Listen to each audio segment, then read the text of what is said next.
एक जन्मदिन पार्टी जानलेवा घात में बदलती है। सब कुछ कैमरे में रिकॉर्ड होता है। अब वे चार्ल्स पर गोली चला रहे हैं और आप देख सकते हैं कि वह चलती कार में यात्री है जो भागने की कोशिश कर रही है। अभियोजकों का कहना है कि ये एक अच्छी तरह से संगठित हमला था और उनका दावा है कि ये तब तक संभव नहीं होता जब तक कोई पीड़ित की हर हरकत पर नजर नहीं रख रहा होता।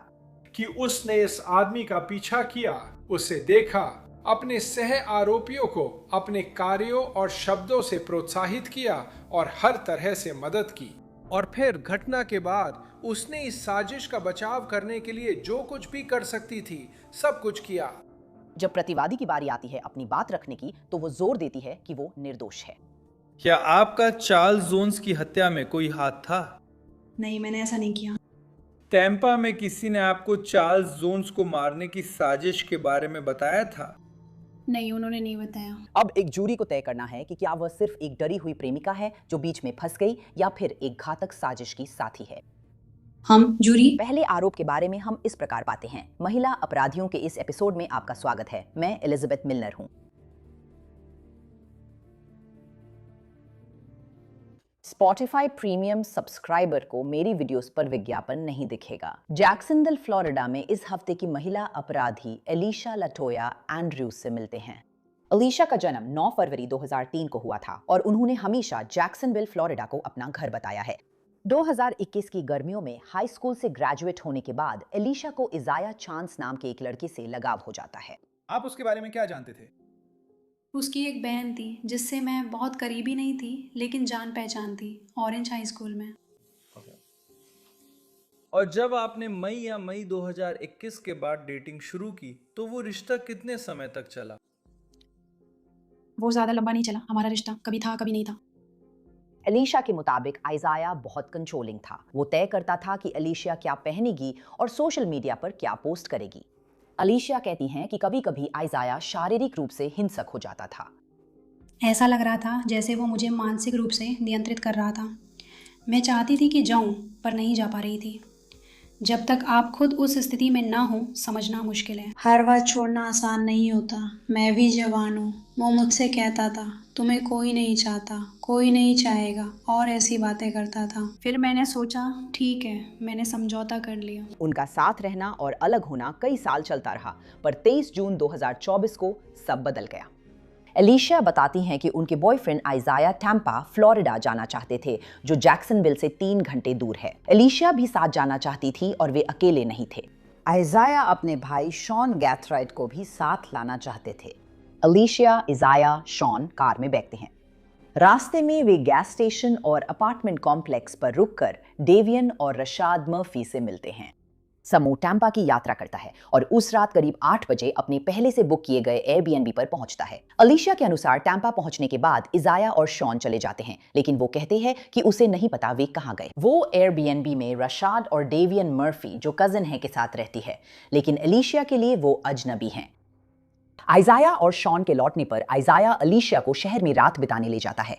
वे टैंपा के क्लबों टीजर्स, प्लेयर्स क्लब और ट्रूथ 18 जाते हैं। ट्रूथ 18 से निकलकर इजाया पार्किंग लॉट में जाता है और एलिशा से कुछ देर के लिए उसका फोन मांगता है। जैसे ही वे वहां से जा रहे होते हैं, एलिशा कहती है कि उसने एक चौंकाने वाली आवाज सुनी जो किसी गोली चलने जैसी लग रही थी, लेकिन उस समय उसने इस पर ज्यादा ध्यान नहीं दिया। वो और आइजाया वापस एयरबीएनबी चले जाते हैं। अगले दिन वे जैक्सनविल लौटते हैं। उसी रात ग्रुप टैंपा में था, तभी खबर आई कि लोकल ला क्विंटा होटल में गोलीबारी हुई। पुलिस के मुताबिक कई लोगों को गोली लगी है, जिनमें जैक्सनविल के रैपर जूलियो फुलियो, असली नाम चार्ल्स जोन्स, शामिल हैं। जूलियो फुलियो ही एकमात्र व्यक्ति हैं जिनकी चोटें घातक साबित हुईं। उन्हें अस्पताल ले जाया गया, जहां उन्हें मृत घोषित कर दिया गया। अब टैंपा की अथॉरिटीज उनकी मौत की जांच कर रही हैं, जिसे हत्या घोषित किया गया है।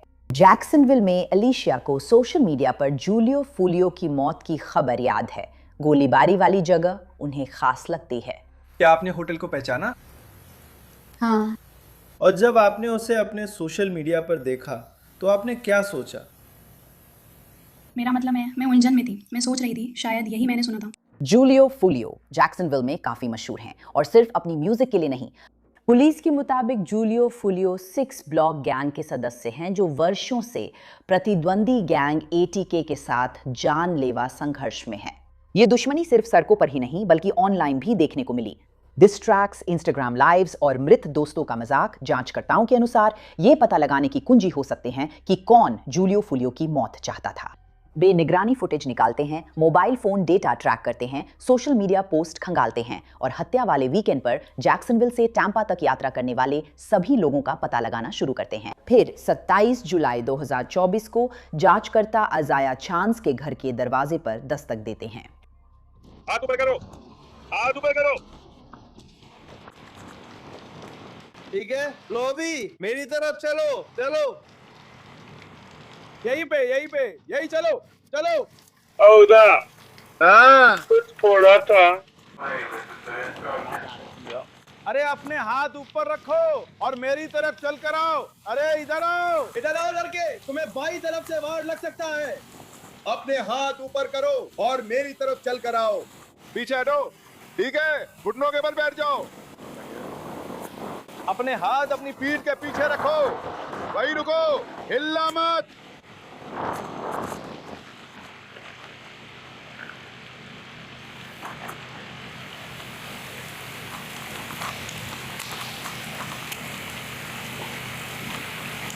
अधिकारी सिर्फ आइजाया चांस को ही नहीं बल्कि अलीशिया को भी गिरफ्तार करने आए हैं। बाहर आओ, गिरफ्तार हो जाओ। वहाँ जैक्सनविल में एक आतंकी कार्यालय है। मैंने उसे मुख्य दरवाजे पर पकड़ा और कहा हाथ ऊपर करो। अपने हाथ ऊपर करो, मेरी तरफ चलो, चलते रहो, चलते रहो, चलते रहो, चलते रहो। घूमो और हाथ पीठ पीछे रखो। अंदर और कोई है? आइजाया चांस और एलिशिया एंड्रियोस दोनों को गिरफ्तार किया गया है और उन पर आग्नेयास्त्र के साथ पूर्व नियोजित प्रथम श्रेणी हत्या और आग्नेयास्त्र के साथ पूर्व नियोजित प्रथम श्रेणी हत्या की साजिश रचने का आरोप लगाया गया है। जांचकर्ताओं के अनुसार ये आरोप जूलियो फुलियो की हत्या से जुड़े हैं। वे अकेले नहीं पकड़े गए। लगभग उसी वक्त अधिकारी शहर में अलीशिया और इसाया को भी गिरफ्तार कर रहे थे। अतिरिक्त अधिकारी शॉन गैथराइट को गिरफ्तार कर रहे हैं। ड्राइवर, कार का दरवाजा खोलो। अपने हाथ दिखाओ। से पावरे, दूसरी तरफ देखो। मेरी आवाज की दिशा ले, पीछे हटो। हाँ, वहीं रुक जाओ। अपनी शर्ट ऊपर उठाओ। घूमो, 360 डिग्री घूमे। क्या? बस हमारी बात सुनो, हम इसके बारे में बात करेंगे। चलते रहो। जारी रखो। मुड़ो, अब साउंड ऑफ सांता मारिया की ओर चलो। आओ, आते रहो। आते रहो, आते रहो, आते रहो, आते रहो, आते रहो, मेरी तरफ लौटो। 18 साल के शॉन गैथराइट को आग्नेयास्त्र के साथ पूर्व नियोजित प्रथम श्रेणी हत्या के आरोप ने आग्नेयास्त्र के साथ प्रथम श्रेणी में 3 बार पूर्व नियोजित हत्या के प्रयास के 3 मामलों में और भौतिक साक्ष्य के साथ छेड़छाड़ के एक अतिरिक्त मामले में गिरफ्तार किया गया है। तीनों डुवाल काउंटी जेल में हैं जब तक उन्हें टैम्पा, फ्लोरिडा नहीं भेजा जाता। जनता को उनकी गिरफ्तारी की जानकारी तुरंत नहीं मिलती। 2 दिन तक जांचकर्ता सारी जानकारी गुप्त रखते हैं जबकि वे चार्ल्स जोन्स उर्फ जूलियो फुलियो की हत्या में शामिल लोगों का पता लगाते हैं। 29 जुलाई 2024 को टैम्पा पुलिस चीफ ली बर्को और जैक्सनविल शेरिफ टीके वॉटर्स टैम्पा, फ्लोरिडा में संयुक्त प्रेस कॉन्फ्रेंस करते हैं। उन्होंने एलिशा एंड्रयूज, आइजाया चांस और सीन गैथराइट की गिरफ्तारी की घोषणा की, लेकिन जांच जारी है। 2 संदिग्ध अभी भी फरार हैं। 1 महीने से थोड़ा ज़्यादा पहले कुछ लोगों का एक समूह जिनका उद्देश्य पूर्व नियोजित हत्या था, जैक्सनविल से टैम्पा आया ताकि हमारे शहर में एक जघन्य अपराध कर सके। मैंने उस समय कहा था कि हम गिरफ्तारी करेंगे और इस मामले में सभी पीड़ितों के लिए न्याय दिलाएंगे, जिसमें चार्ल्स जोन्स की मां भी शामिल हैं, जो आज सुबह जैक्सनविल से इस घोषणा के लिए यहां आई हैं। चांस, एंड्रियोज और गैथराइट को सप्ताहांत में जैक्सनविल में गिरफ्तार किया गया। डेवियन मर्फी और राशार्ड मर्फी अभी भी न्याय से फरार हैं और हम उन्हें पकड़ने के लिए जैक्सनविल शेरिफ कार्यालय और यूएस मार्शल्स के साथ मिलकर काम कर रहे हैं। टैम्पा पुलिस प्रमुख ली बर्को के अनुसार सभी 5 संदिग्ध शामिल थे। 2 लोगों को जूलियो फुलियो का पता लगाने के लिए भेजा गया था, जबकि बाकी 3 कथित तौर पर शूटिंग करने वाले थे। जोन्स अपने जन्मदिन के जश्न के लिए शहर में थे और रात में कई बार अपनी लोकेशन सोशल मीडिया पर पोस्ट की। इस जांच में निगरानी वीडियो बहुत महत्वपूर्ण था क्योंकि संदिग्धों को वीडियो में जोन्स का एक जगह से दूसरी जगह पीछा करते हुए देखा गया था। ये दिखाता है कि ये लोग किस हद तक जाने और यह सुनिश्चित करने के लिए तैयार थे कि यह हत्या हो जाए। सुबह 4:15 बजे जोन्स मैकिनली पर एक होटल की ओर जाने लगे। एक संदिग्ध वाहन को पीड़ित का पीछा करते देखा गया। हालांकि उनके पीछे पार्किंग लॉट में जाने के बजाय वे सड़क के उस पार रुक जाते हैं। 4:38 बजे 3 शूटर एक वाहन से बाहर निकलते हैं और होटल की दिशा में चलते हैं। उन्होंने जोन्स की हत्या एक हैंडगन और 2 राइफल से की। इस गोलीबारी में 3 अन्य लोग भी घायल हुए जो चमत्कारिक रूप से इस घटना में बच गए। अधिकारियों ने वो निगरानी वीडियो दिखाया जिसमें बंदूकधारी जूलियो फुलियो के होटल की पार्किंग में पहुंचता नजर आया। शूटर अपनी योजनाबद्ध हत्या के लिए पोजीशन ले रहे हैं।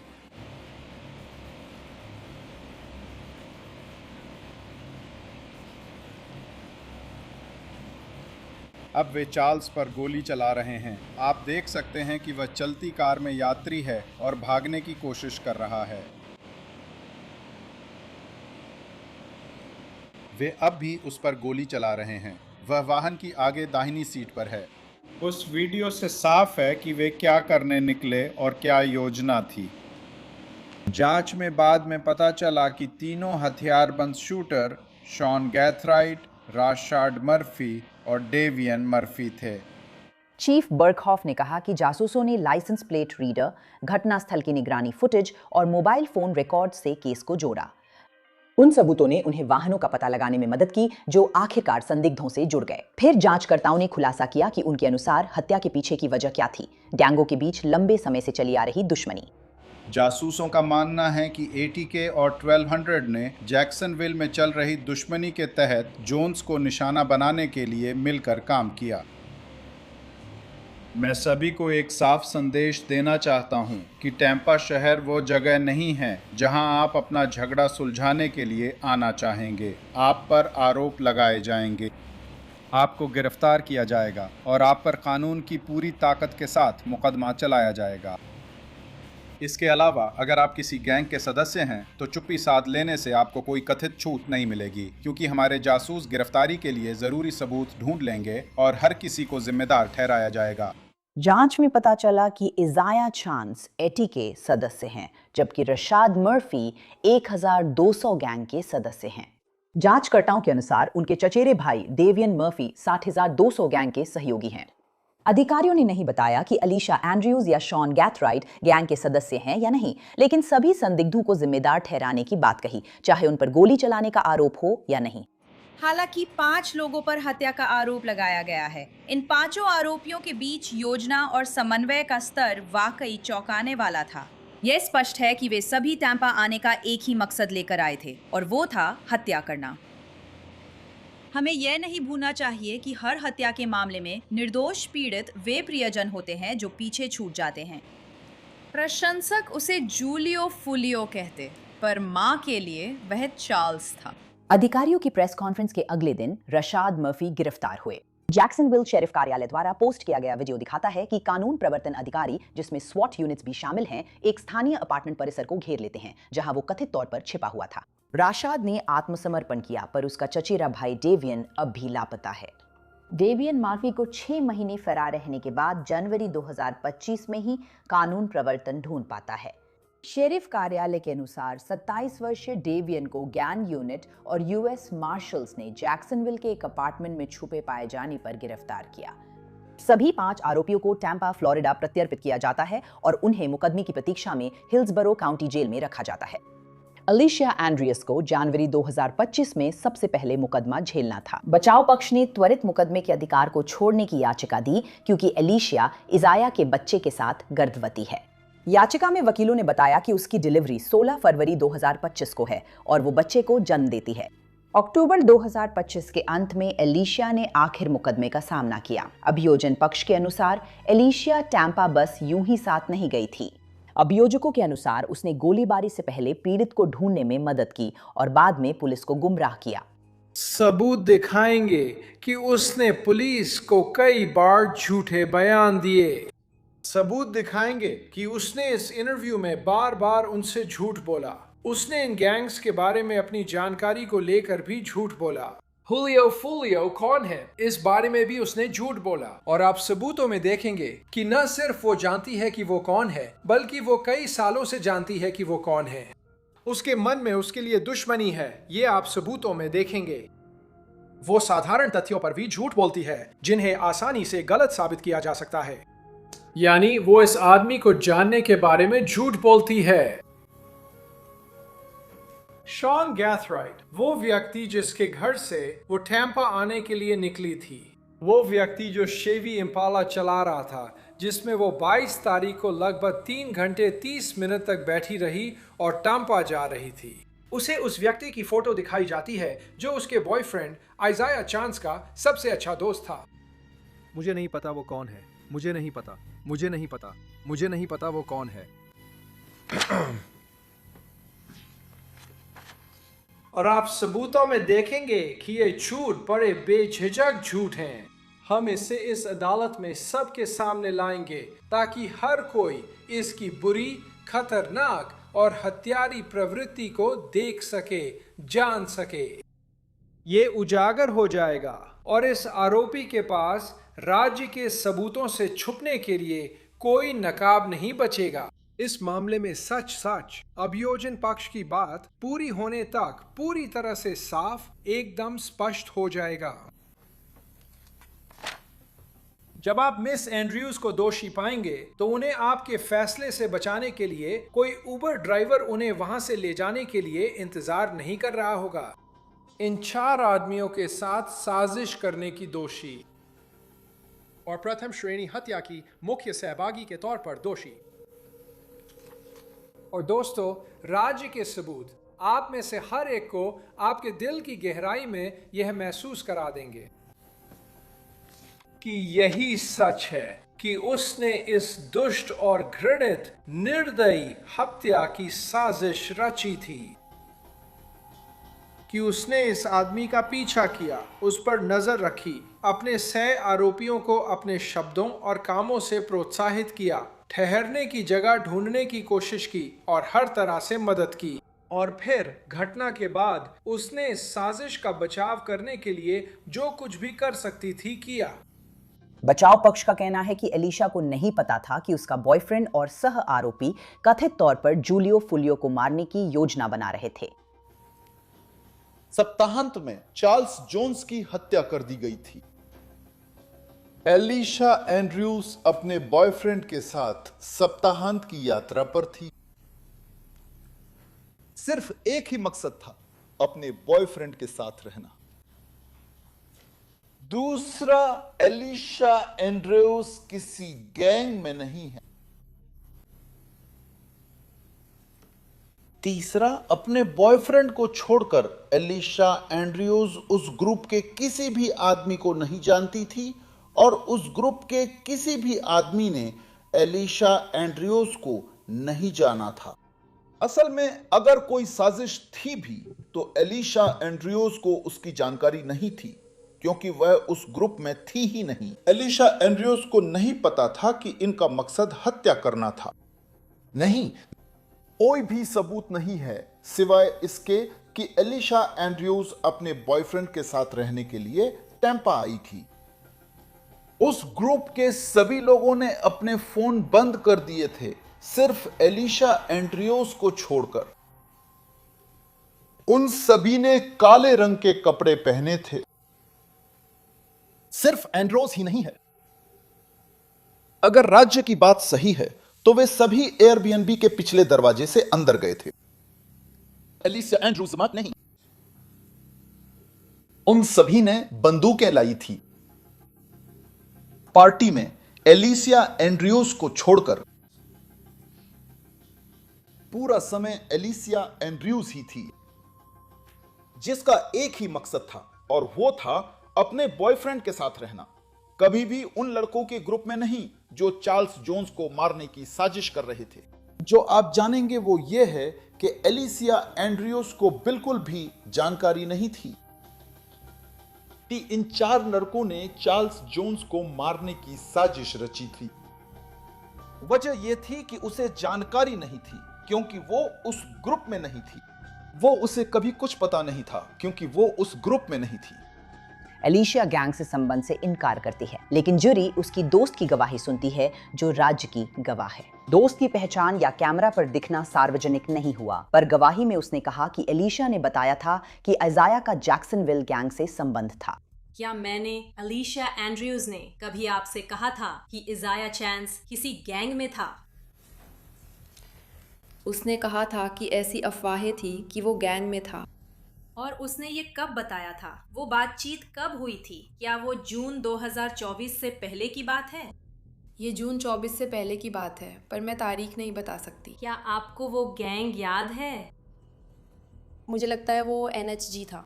ठीक है, क्या वो गैंग जैक्सनविल फ्लोरिडा में है? हाँ है। आप जैक्सनविल फ्लोरिडा में रहते हुए जूलियो फुलियो उर्फ चार्ल्स जोन्स नामक रैपर को जानती हैं जो इस केस में पीड़ित हैं। क्या ये सही है? ये सही है। और ये नाम आप बहुत लंबे समय से जानती हैं। क्या ये सही है? ये सही है। एलिशिया की दोस्त के मुताबिक हाई स्कूल से ही उन्होंने जैक्सनविल की गैंग वॉर का असर देखा था, जिसने शायद ये प्रभावित किया कि एलिशिया पीड़ित चार्ल्स जोन्स उर्फ जूलियो फुलियो को कैसे देखती थी। चले उस वक्त पर जब उसने आपको मैसेज किया था। रुकिए, मुझे लगता है फुलियो थेरेस और उसके दोस्तों की बात हो रही है। LMAO, मुझे वो बिल्कुल पसंद नहीं। वो इस वाक्य में क्या चर्चा कर रही है? फुलियो सोशल मीडिया पर थेरेस के बारे में बात कर रहा है। सोशल मीडिया पे। फिर वो कहती है, मैं सब कुछ जोड़कर समझने की कोशिश कर रही हूँ। वो कहती है वो फुलियो है जो कई बेवकूफों को भर्ती करता है जो मरने के लिए तैयार हैं। क्या तुमने यही उसे जवाब दिया? हाँ। और तुम्हारा मतलब क्या है कि वो इतने लोगों को भर्ती कर रहा है? खैर, ये बात पूरे शहर में मशहूर थी और सभी यही कह रहे थे। मैं अकेली नहीं थी जिसने ऐसा कहा। इस शहर में बहुत सारे लोगों ने ये कहा है, जैसे कि वो बहुत सारे लोगों को मरने के लिए भर्ती करता है। मतलब उसके पीछे बहुत लोग आते हैं, उसके पीछे अपनी जान जोखिम में डालने के लिए तैयार रहते हैं। वो अब भी बाहर जिंदा है और अपनी जिंदगी जी रहा है। वो 6 ब्लॉक में है, सही? सही है। हैरिस फुलियो को कैसे जानती है? वे पहले एक ही ग्रुप में थे और फिर वे अलग हो गए। 6 ब्लॉक? हाँ, 6 ब्लॉक में बहुत लोग थे, तो आप कह सकते हैं कि हाँ, वो 6 ब्लॉक साइड का था। मुकदमे के 7वें दिन एलिशिया के वकील द्वारा डिटेक्टिव जुआन रामोस से जिरा पर अभियोजन का मामला नया मोड़ लेता है। जिरा में डिटेक्टिव मानते हैं कि एलिशिया के खिलाफ ज्यादा सबूत नहीं है। सुप्रभात डिटेक्टिव रामोस। सुप्रभात सर। ठीक है, तो कोई भी सबूत नहीं है कि जब एलिशिया एंड्रयूज एयरबीएनबी बुक करने की कोशिश कर रही थी तब उन्हें जूलियो फुलियो की हत्या की किसी साजिश के बारे में पता था। क्या ये सही है? ये ज्यादा अटकल ही है। अगर पता है तो जवाब दे सकते हैं। वहां जब वो शुक्रवार को इससे बुक कर रही थी, क्या आप अभी ये स्पष्ट कर रहे हैं कि वो उस समय इंस्टाग्राम पर उस व्यक्ति को एक इंस्टाग्राम टेक्स्ट मैसेज भेजती है?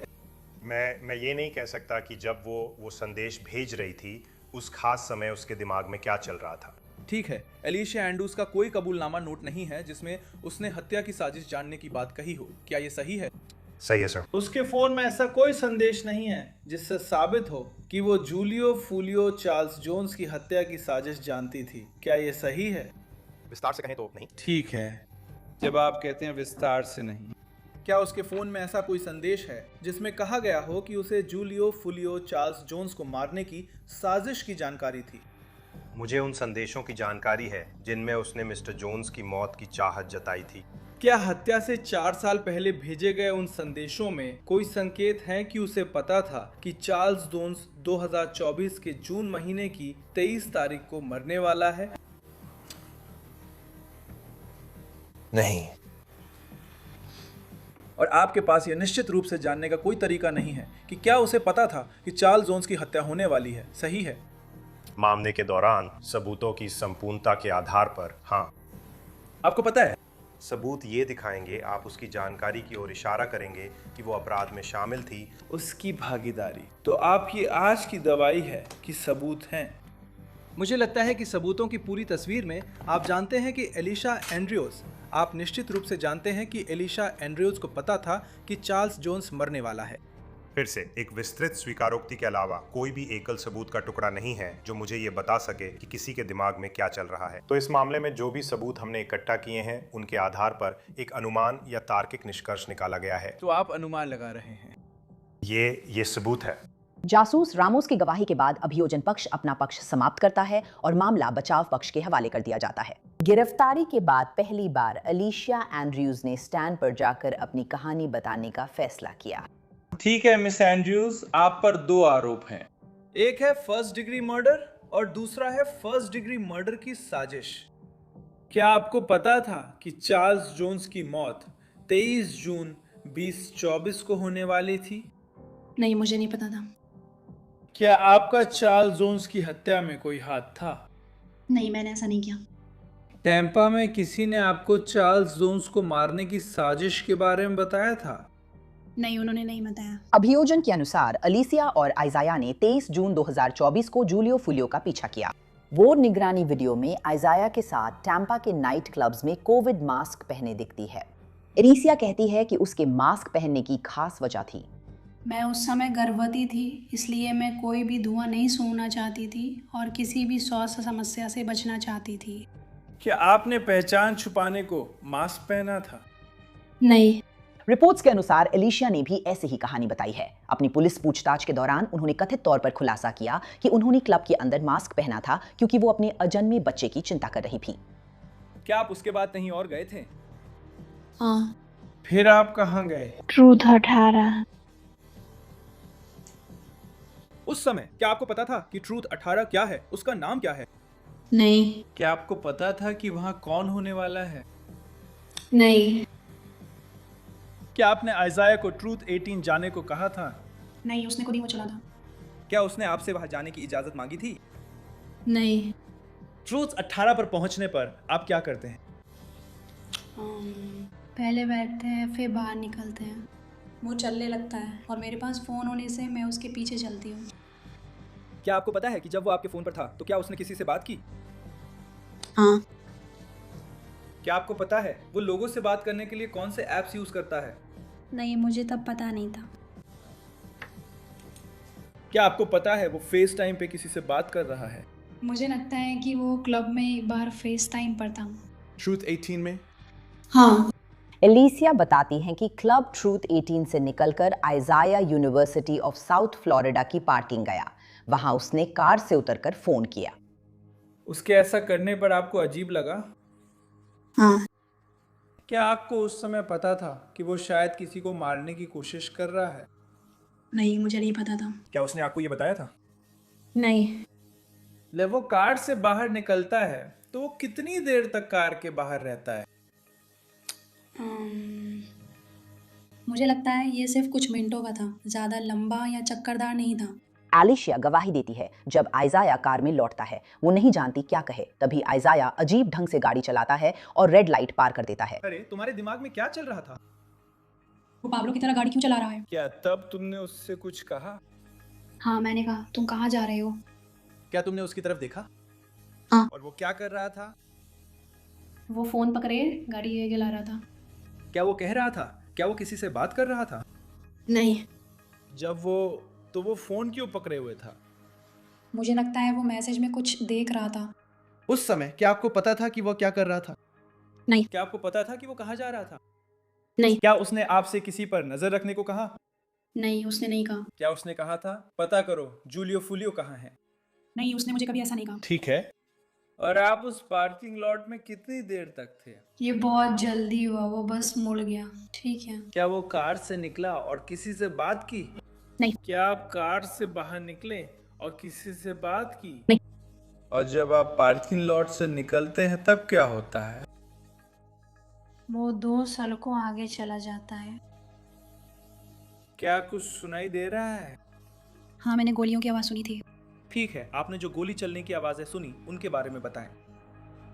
वो बहुत सारी थी और मैं उसे देखकर हैरान रह गई। मेरा मुंह खुला रह गया, जैसे तुमने भी सुना, लेकिन उसने मेरी तरफ ध्यान नहीं दिया। वो बोला क्या, तो मैंने कुछ नहीं कहा। उसके बाद क्या हुआ? वो थोड़ी देर इंतज़ार करता है, फिर वापस एयरबीएनबी चला जाता है। ठीक है, अभी आपके दिमाग में क्या था? मैंने कई गोलियों की आवाज़ सुनी, लेकिन समझ नहीं पाया क्या हुआ, किस पर गोली चली या हवा में चलाई गई, मुझे पता नहीं था। क्या आपको पता था कि किसी की मौत हो गई थी? नहीं। एलिसिया गवाही देती हैं कि जब वे लोग एयरबीएनबी लौटे तो उन्होंने देखा कि सभी लोग अजीब तरह से व्यवहार कर रहे थे। और जब आप अंदर गईं तो आपने उन्हें क्या करते हुए देखा? मेरा मतलब है वे बस बैठे हुए थे, एक सोफे पर था, एक डाइनिंग डिनर टेबल पर बैठा था शायद। वे वहीं बैठे थे, थके लग रहे थे और उनमें से बदबू आ रही थी। मैं ऊपर चली गई। ठीक है, अंदर जाने पर क्या आपको कोई बंदूक दिखी? नहीं, मैंने नहीं देखी। क्या आपने कोई राइफल देखी? कुछ भी नहीं। ठीक है। क्या वे आपसे पहले घर पहुंचे? हाँ। जब आप ऊपर गए तो आपने क्या किया? मैंने कपड़े बदले, फिर वापस बिस्तर पर चली गई। अगले दिन वो और आइजाया उबर से जैक्सनविल लौटे क्योंकि शॉन जो उन्हें लाया था कहीं और जाना था। क्या आप उसी दिन जैक्सनविल लौटे? हाँ। और फिर क्या होता है? हम कार से बाहर आते हैं, मैं उसकी कार में बैठ जाती हूँ। पीछे बैठा आदमी रशाद को वापस उसी जगह छोड़ देता है। ठीक है, क्या उबर ड्राइवर ने आप सबकी बैग्स उठाने में मदद की? हाँ। उस दिन जिस दिन आप इन नाइट क्लब्स में गए थे, क्या आपने सोशल मीडिया पर कुछ किया था? मैं वहाँ गई थी, लेकिन मैंने कुछ भी नहीं किया था। क्या आपने सोशल मीडिया पर कुछ देखा था? हाँ, टिकटॉक वीडियोस थे, मैं इंस्टाग्राम पे थी। ठीक है, क्या आपने देखा कि चार्ल्स जोन्स जूलियो फुलियो की मौत हो गई? हाँ, टिकटॉक पे। और आपने क्या देखा, याद है? मुझे लगता है लोग बाहर होटल की रिकॉर्डिंग कर रहे थे। ठीक है, क्या आपने होटल को पहचाना? हाँ। और जब आपने उसे अपने सोशल मीडिया पर देखा तो आपने क्या सोचा? मेरा मतलब है मैं कंफ्यूज थी, मैं सोच रही थी शायद मैंने वही सुना था, लेकिन। ठीक है, और क्या आपने इजाया से इसके बारे में पूछा? जरूरी नहीं कि मैंने उनसे पूछा हो, लेकिन मैंने उन्हें वीडियो दिखाया था। और फिर क्या हुआ? वो बोले हो, और ये किसके पेज पे था? क्या उसने तब बताया कि वो कुछ में शामिल है? नहीं, उसने नहीं बताया। क्या तुम्हें ये अजीब लगा कि तुम उस इलाके में थे? हाँ, ठीक है। किसी खास समय पर?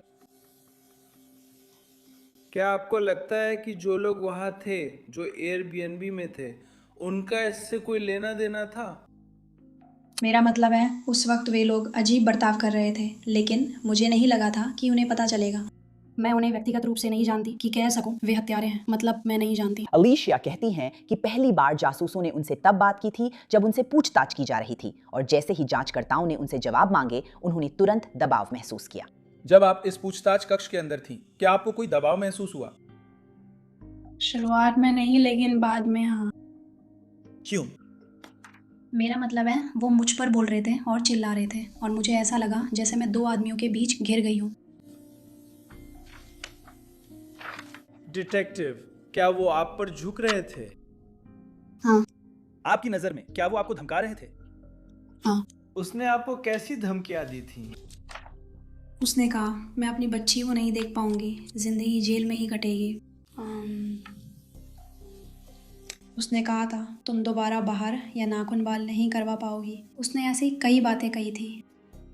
जब वो बार बार वही सवाल पूछता है तो आप समझ जाते हैं कि वो क्या पूछ रहा है। हाँ। क्या वो आपकी बात मान रहा है? नहीं। क्या वहाँ? क्या जब वो आपकी बात नहीं मानता तो आप उससे झुंझला जाते हैं? हाँ। क्या आप वो निराशा दिखा रहे हैं? नहीं, मैं कुछ इस तरह कर रही हूँ जैसे कि गवाह यही हैं, उसे मत छोड़ो। अगले से कहिए कि अपने सवाल को दोबारा पूछे। क्या आप अपनी झुंझलाहट दिखा रहे हैं? नहीं, मैं तो बस घबराहट में हंस रही हूँ। क्या वो आपके साथ अंदर था? हाँ, वो था, वो अंदर था। ठीक है, क्या उसने किया? गवाह के सामने? नहीं, मुझे नहीं पता। क्या आप लोगों ने उससे ये पूछा? क्योंकि मुझे नहीं पता। तुमने क्यों कहा? क्या आप लोगों ने उससे ये पूछा वो कौन है? ईसाया। तुमने ऐसा क्यों कहा? मेरा मतलब है ये उसी के लिए है, उससे पूछ लो। जब एलिसिया से अभियोजन पक्ष द्वारा जिरह की जाती है तो तनाव बढ़ जाता है। इंटरव्यू में आप डरी हुई नहीं दिखी, क्या आप सच में डरी थी? मैं डरी हुई थी, लेकिन मैंने खुद को अच्छे से संभाला। ठीक है, क्या आपको इजाया चांद से डर नहीं लगा? नहीं, वो वहाँ है ही नहीं, तो मैं क्यों डरूंगी? तो फिर मैं समझ नहीं पा रही हूँ। क्या आप उनके नाम बताने से इसलिए डर रही थीं क्योंकि आप उनसे डरती हैं? क्या आप इजाया चांस, डेवियन मर्फी और रशाद मर्फी से डरती हैं? क्या आप उस इंटरव्यू में उन्हें बचा रही थीं? मैं ये नहीं कहूँगी कि मैं ऐसा कुछ कर रही हूँ। मेरा मतलब है, आप समझती हैं कि ये गैंग के बारे में है। मैं एक महिला हूँ, मैं इसके बीच में नहीं आना चाहती, इसलिए मैंने इसका जवाब नहीं दिया। मुझे यकीन नहीं था कि उन्होंने कुछ किया है या नहीं, इसलिए मैंने कुछ नहीं कहा। अलीशिया ने कहा कि वो और आइजाया बाहर नाइट लाइफ का मजा ले रहे थे, लेकिन अभियोजकों के अनुसार वे क्लब में ज्यादा देर नहीं रहे और तैयार भी नहीं लगे। और जिस दिन आप दोनों क्लबिंग के लिए जा रहे हैं, क्योंकि यही मकसद था, बाहर जाकर मजे करना। मेरा मतलब है, वो सब कुछ आखिरी वक्त में तय हुआ था, तो हाँ। क्या तुमने देखा उसने क्या पहना था, जैसे जून में टैंपा में पहनते हैं, है ना? हाँ। उसने ग्रे हुड वाली स्वेट शर्ट पहन रखी थी, हुडी पूरी तरह ऊपर थी और कोविड मास्क भी लगाया था। ठीक है। क्लबिंग करने जाना था। हाँ, तुम बाहर नहीं जाते, इसलिए मुझे नहीं पता वो क्या पहनते हैं। और तुमने क्या पहना था? मैंने शायद एक जीन्स जैकेट पहनी थी। मैंने नीली पैंट और एक साधारण शर्ट पहनी थी। क्या आप शहर में नाइट आउट या क्लबिंग पर ऐसे ही कपड़े पहनती हैं? मेरा मतलब है, नहीं। जब मैं पहली बार पहुंची थी तो मैंने एक ड्रेस पहनी थी, लेकिन जब मुझे पता चला कि वहाँ और लोग भी हैं तो मैंने वो ड्रेस उतार दी। तो जो आप मुझे पहने हुए देख रही हैं, वही कपड़े मैंने मैकडॉनल्ड्स जाते समय पहने थे और हम कार में ही रहे थे, तो मैंने कपड़े नहीं बदले। मेरा मतलब है, मैंने वही पहने रखे जो पहले से पहने थे। एलिशिया एंड्रयूज की गवाही के बाद बचाव पक्ष ने मामला समाप्त किया और इससे दोनों पक्षों के लिए जरी के सामने अपनी अंतिम दलीलें पेश करने की भूमिका तैयार हुई। वे वहाँ एक ही मकसद से हैं और वो है पीड़िता पर नजर रखना। और वीडियो ये दिखाता है, इसमें कोई शक नहीं कि यही हुआ है। जब वो उनके फोन पर बात कर रहा होता है तो वो हर समय उससे 1 फुट से भी कम दूरी पर चल रही होती है। ये मानना मुश्किल है कि उसने उसकी कही हर एक बात नहीं सुनी होगी। और वो हैरान नहीं है, वो उससे दूर जाने की कोशिश नहीं कर रही है और वो बिल्कुल भी चौंकी नहीं है क्योंकि वो पहले से जानती थी। साजिश के बारे में सारी बातें उस तारीख से काफी पहले हुई थी जिस तारीख के लिए हमने उस साजिश का आरोप लगाया था। और आप जानते हैं कि ऐसा हुआ था। आप जानते हैं अपनी सामान्य समझ से कि इस बारे में कई जगहों पर, कई बार और कई अलग अलग स्थानों पर बात की गई थी, जिनका हमने कभी आरोप नहीं लगाया और जिन्हें हम कभी आपके सामने नहीं ला पाएंगे क्योंकि आपत्ति खारिज की जाती है। आगे बढ़िए। प्रतिवादी कभी भी स्वीकार नहीं करेगी कि उसने क्या किया। समापन में बचाव पक्ष ने कहा कि एलिशिया को हत्या की साजिश की जानकारी का कोई सबूत नहीं है। इस बात का कोई सबूत नहीं है कि एलिशिया एंड्रयूज का चार्ल्स जोन्स को मारने का इरादा था। उसके इन व्यक्तियों से साजिश का कोई सबूत नहीं है। एलिशिया एंड्रयूज के पास वर्षों पुराने संदेश थे और वे उनके पास हैं हजारों संदेश। वे सभी संदेश 2021 तक के हैं। हाई स्कूल में वो 17 की उम्र तक अपने सबसे अच्छे दोस्त से बात करती थी। वे पूरी तरह से पीछे चले गए और जो सबसे अच्छा वे ढूंढ सके। एलिशिया एंड्रयूज ने 17 साल की उम्र में अपनी दोस्त से कहा था कि चार्ल्स जोन्स बदसूरत है और उसे मर जाना चाहिए। और उसने क्यों कहा कि उसे मर जाना चाहिए? चार्ल्स जोन्स, जैसा कि आप सभी ने सुना, जैक्सनविल में बहुत उपद्रव मचाने वाला व्यक्ति था। क्या इसका मतलब है कि वह उसे मरता हुआ देखना चाहती थी? क्या इसका मतलब है कि वह सच में उसे मारने वाली थी? उसने 17 साल की उम्र में अपने मन में यह ठान लिया था कि वो एक दिन 4 लोगों के साथ मिलकर टैंपा जाएगी और उसे मार डालेगी। नहीं, इसका मतलब वो नहीं है। ये कम उम्र में तही गई नासमझी थी। एलिशिया एंड्रयूज पर फर्स्ट डिग्री मर्डर का आरोप है, लेकिन करीब 4 घंटे विचार विमर्श के बाद जूरी अलग फैसला सुनाएगी। हम जूरी पहले आरोप के संबंध में अभियुक्त को मैनस्लॉटर का दोषी पाते हैं, जो उसी आरोप के अंतर्गत एक कमतर अपराध है। हम जूरी दूसरे आरोप में अभियुक्त को दोषी नहीं मानते हैं। क्योंकि जूरी ने अलीशा को कम गंभीर आरोप मैनस्लॉटर में दोषी ठहराया है, अब उसे अपनी बाकी जिंदगी जेल में बिताने का सामना नहीं करना पड़ेगा। उसे सजा सुनाए जाने तक जेल में रखा गया, लेकिन वकीलों की अपील के चलते ये रोकी गई। उनका कहना है कि जज मिशेल सिस्को बचाव पक्ष के प्रति पक्षपाती थीं। अदालत दस्तावेजों के अनुसार कार्रवाई के दौरान जज मिशेल सिस्को ने बचाव पक्ष के प्रति शत्रुता दिखाई, वकील की बात कई बार काटी, साइड बार की अनुमति नहीं दी और गवाहों की पूछताछ में प्रोसिक्यूशन को संकेत दिए। बचाव पक्ष ने कहा कि यह व्यवहार यूट्यूब पर मुकदमे की कार्यवाही देखने वालों के लिए भी स्पष्ट था। अपनी याचिका में उन्होंने जज की पक्षपातिता पर कई यूजर्स की टिप्पणियां जोड़ी हैं। जनवरी 2026 में second district court of appeals ने जज मिशेल सिस्को को तुरंत मामले से हटाने का आदेश दिया। जज किम्बर्ली फर्नांडीज अब अलीशा के मामले की नई अध्यक्ष बनी हैं। अलीशा सजा का इंतजार करती है, जबकि उसके पूर्व सह आरोपी आइजाया चांस, शॉन गैथराइट, डेवियन और रशाद मर्फी पर अप्रैल 2026 में एक साथ मुकदमा चलता है। उन सभी का इरादा था कि चार्ल्स जोन्स की मौत हो जाए और उन्होंने इसमें मदद करने के लिए कुछ न कुछ किया। वे सभी इसमें शामिल थे। उन सभी की एक भूमिका थी और वे सभी प्रथम श्रेणी की पूर्व नियोजित हत्या के मुख्य अपराधी के रूप में दोषी हैं। और ये मामला, ये अपराध किसी भी अन्य कारक से अधिक इस बात का अटल सबूत है कि वे 1200 हैं और वे ATK हैं और वो गैंग बढ़ोतरी आइज़ाया चांस, रशाद मर्फी और डेवियन मर्फी पर लागू होती है